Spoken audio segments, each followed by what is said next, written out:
sa pamumuno ni Reyna Amihan. Mahal na Reyna, hindi na mapipigilan ang pagsalakay ng mga Tor sa Lireo.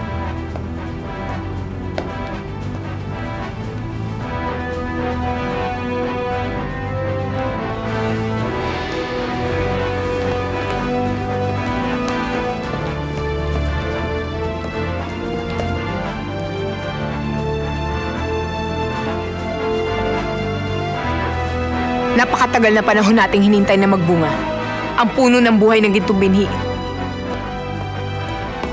Hindi ito maaaring mapas sa kamay ni Pirena.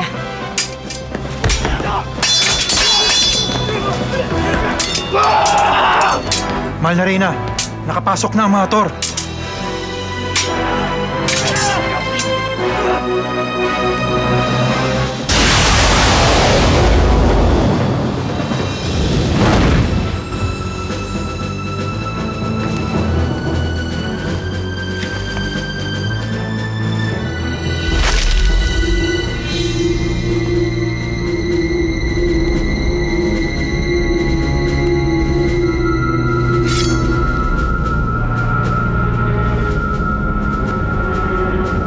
Abisala, Amihan.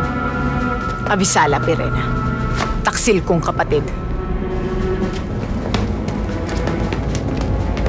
Sugpuin sila!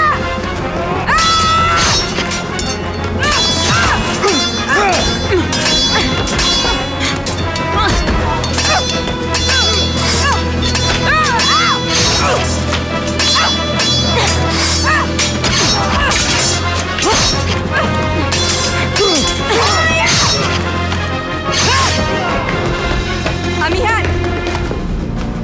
Sumuko ka na! Hindi ako susuko! Pirena! Ha! Ha! Ha! Ha!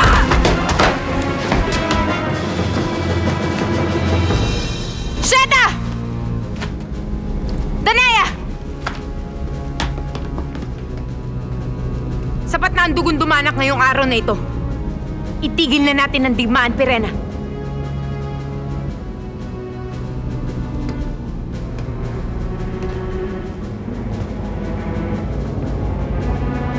Napakahina mo talaga, Amihan.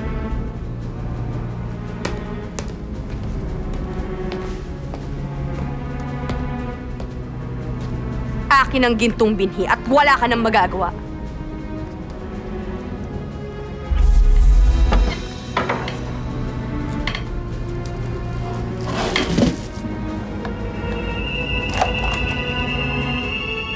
Wala dito ang gintong binhi!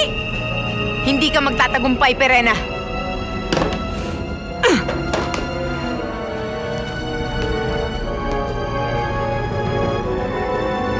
Si Elena! Hanapin si Elena!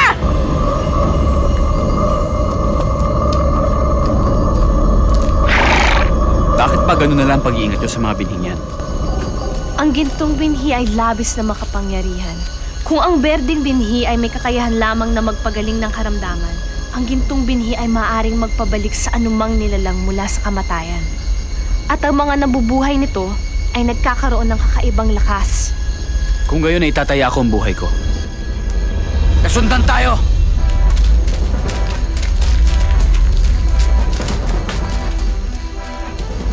Elena!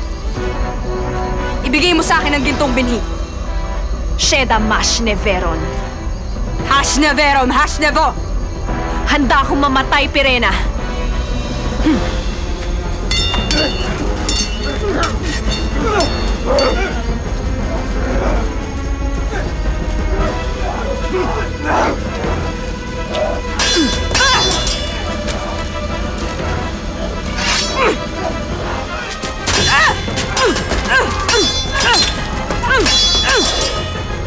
Ibaro! Ibaro!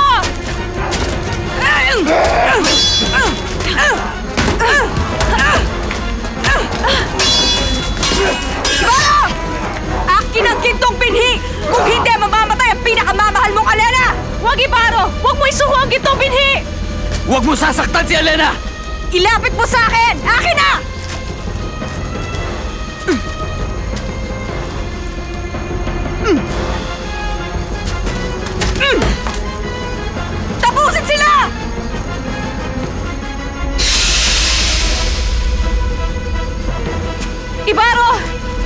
Alena! Bumalik ka na ng Encantadia. Sabihin mo kay Amihan na nakipere na ng ginto binhi. Hindi maaring hindi kita Iwan mo kasama! na ako!